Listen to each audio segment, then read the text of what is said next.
মুহতারাম হাজিরিন, ইখলাসের গুরুত্ব কোরআনের মধ্যে অনেক আছে। আল্লাহ তাআলা বলেন, কুল ইন্না সলাতি ওয়া নুসুকি ওয়া মাহইয়ায়া ওয়া মামাতি লিল্লাহি রাব্বিল আলামিন। আল্লাহ পাক রব্বুল আলামিন তার নবীকে বলেন, হে নবী আপনি বলুন, কুল ইন্না সলাতি আমার নামাজ, ওয়া নুসুকি আমার কুরবানি, ওয়া মাহইয়ায়া ওয়া মামাতি আমার জীবন মরণ, লিল্লাহি রাব্বিল আলামিন সব কিছু আল্লাহ তাআলার জন্য। এই আয়াতের মধ্যে ইখলাসের কথা আছে। আমি নামাজ পড়বো তো আল্লাহ তাআলার জন্য, কুরবানি করব তো আল্লাহ তাআলার জন্য, আমার জীবনকে পরিচালনা করব তো আল্লাহ তাআলার জন্য, আমার যদি মৃত্যু হয়ে যায় এটাও আল্লাহ তাআলার জন্য।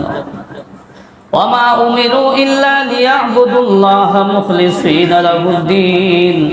আল্লাহ পাক রব্বুল আলামিন অন্যত্র বলে, তারা আদিষ্ট হয়েছে তারা যেন একনিষ্ঠভাবে আল্লাহ তাআলার জন্য ইবাদত করে। কুরবানি সম্পর্কে আল্লাহ তাআলা বলেন, লাইয়ানালাল্লাহা লুহুমুহা ওয়ালা দিমাউহা ওয়ালাকিন ইয়ানালুহুত তাকওয়া মিনকুম।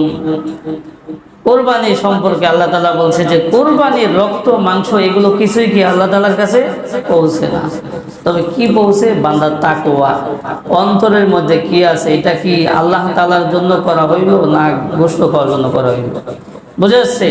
এই জিনিসটাই আল্লাহ তাআলার কাছে পৌঁছায়।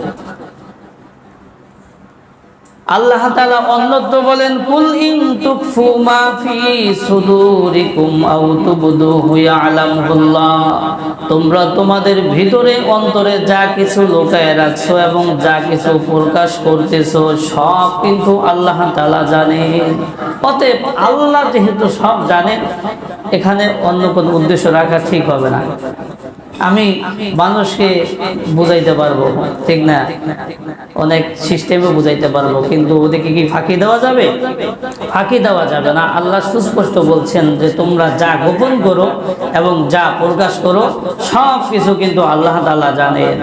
এই জন্য সব কিছু আল্লাহ তাআলার জন্য কি করতে হবে।